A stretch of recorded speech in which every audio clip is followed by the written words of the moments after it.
GraphQL is gradually becoming the industry standard for building APIs, and it's something every developer should learn. Here's everything you need to know about it.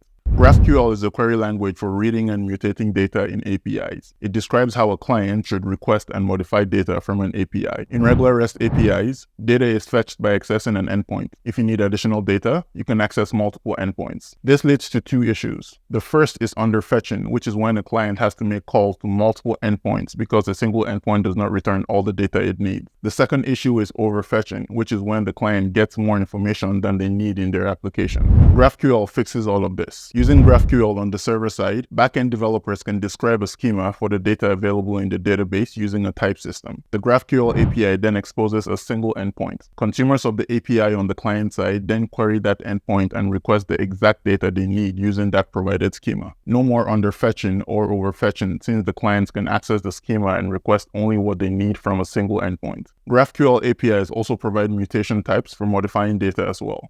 Every major programming language currently supports GraphQL, and it's a framework every developer should familiarize themselves with.